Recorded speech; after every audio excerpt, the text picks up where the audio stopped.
kantor PWI Padang.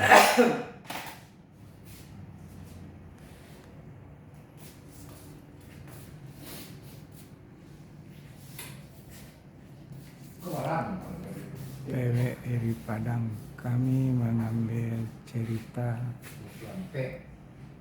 Minang, cerita sejarah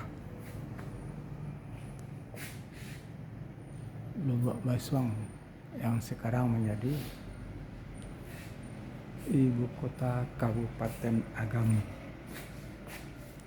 Lubuk Basuang ini atau Kabupaten Agam, Lubuk Basuang ibu kotanya,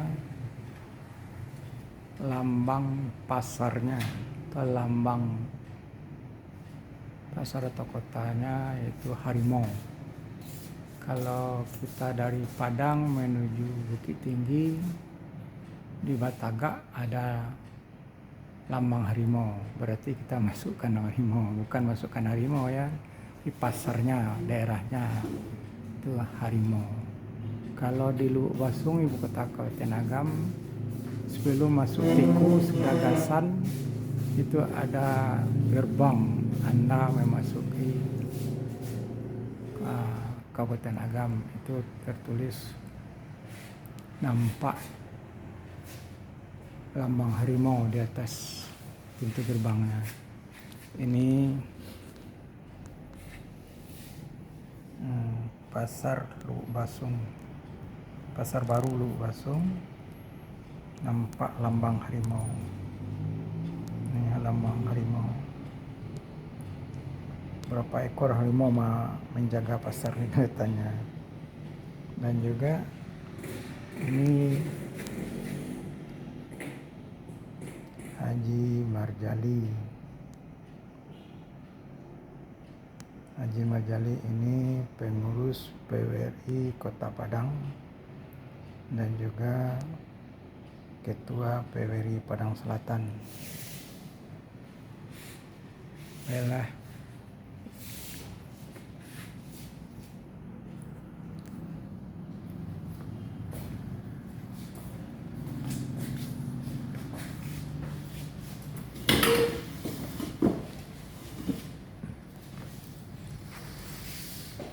Kabupaten Agam ini gudangnya para ahli-ahli. Contohnya yaitu yang Kabupaten Agam ini banyak melahirkan pemimpin nasional. Seperti contoh Haji Agus Salim, diplomat ulung dan kawakan, menguasai berbagai bahasa asing.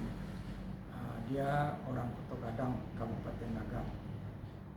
Dia salah satu ahli dalam bernegosiasi, dalam diplomat dengan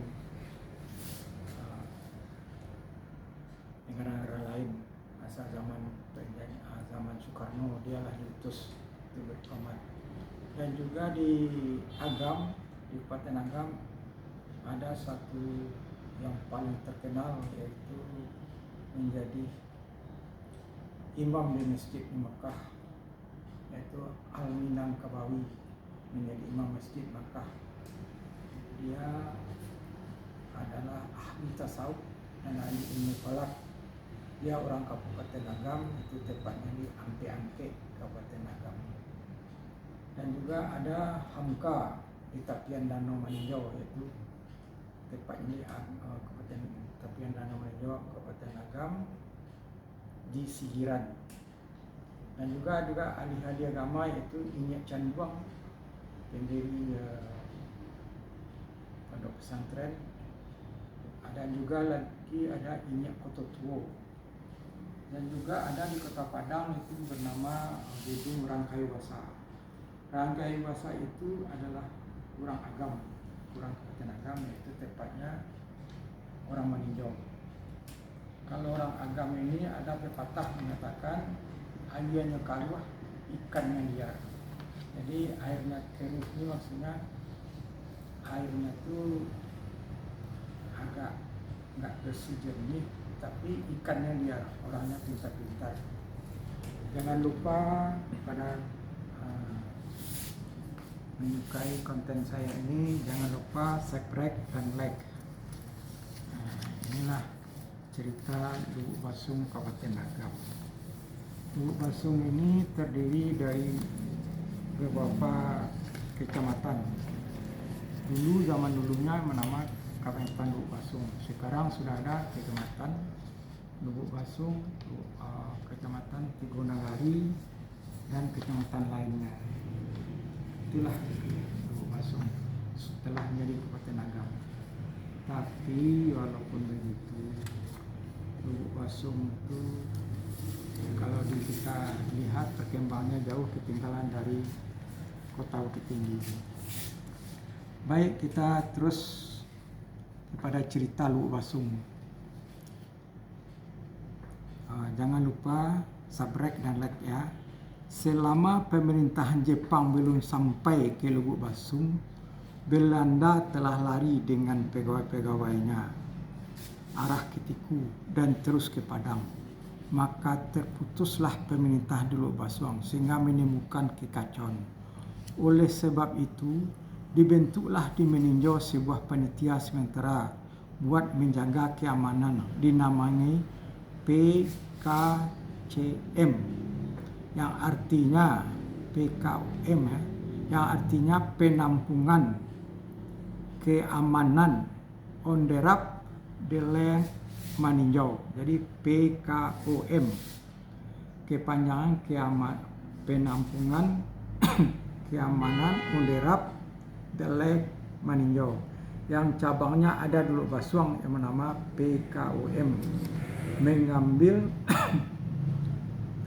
pemerintahan sementara lamanya lebih kurang 5 hari. Adapun daerah Lubuk Basung ini merupakan daerah pertanian yang baik. Oleh karena itu rakyat Lubuk Basung tidak terlalu susah kehidupannya. Bandar-bandar, sawah-sawah banyak diperbuat.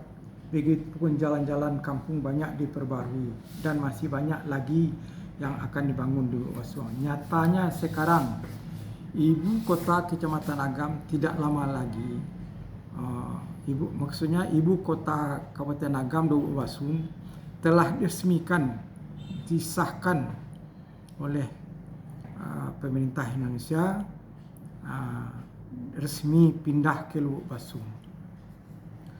Menurut cerita kabarnya ya, menurut cerita orang tua-tua di Lubuk Basung, jalan raya yang dari Tiku ke Lubuk Basung dibuat pada tahun 1870. Sekolah kelas 2 atau sekolah rakyat banyak pula didirikan di Lubuk Basung, sehingga pada tahun 1949 telah berjumlah 6 buah sekolah rakyat dan 1 buah SMP yang bersifat partikulir atau swasta di Lubuk Basung, dan juga sekolah agama. Sekolah agama pun tidak pula ketinggalan berdiri di Lubuk Basung. Pada akhir tahun 1948, Lubuk Basung menjadi ibu nagari wilayah baru yang bernama Wilayah Sri Antokan. Jadi Lubuk Basung ini menjadi ibu nagari wilayah yang bernama Wilayah Sri Antokan. Akan tetapi pemerintahan baru itu tidak jadi jalanan karena penyusunan yang dirubah kembali, dan juga pada tahun itu generasi Belanda tiba-tiba terjadi, agresi Belanda tiba-tiba terjadi pula, yaitu 19 Desember 1949 di Bukit Tinggi dan beberapa kota di Sumatera Barat, sehingga pemerintahan kita pada saat itu perlu mengambil sikap buat mempertahankan Republik Indonesia. Pada pemerintahan masa itu dinamakan pemerintahan yaitu Pemerintahan Darurat Republik Indonesia atau PDRI. PDRI itu kepanjangan yaitu Pemerintahan Darurat Republik Indonesia. Pada pemerintahan masa itu dinamakan Pemerintahan Baru Republik Indonesia atau PDRI itu, pada hari Kamis pakannya Lubuk Basuang 6 Januari tahun 1949 terjadi di pasar Lubuk Basuang bahaya di udara, yaitu dari pesawat terbang Belanda. Pesawat terbang itu menembak di pasar Lubuk Basuang yang mengakibatkan ada membawa kematian dari tembakan udara oleh Belanda itu.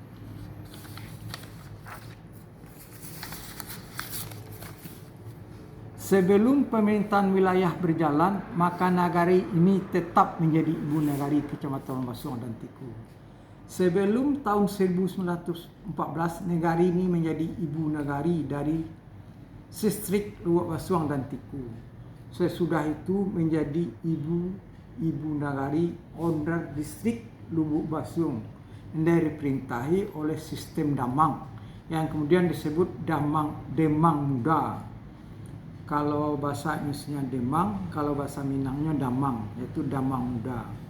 Pada tahun 1946 dan juga tahun 1046 ini juga sistem Demang itu ditukar dengan camat, daerah pemerintahnya disebut kecamatan. Jadi kalau dulunya Damang, sekarang berubah pada tahun 1900 berubah menjadi camat.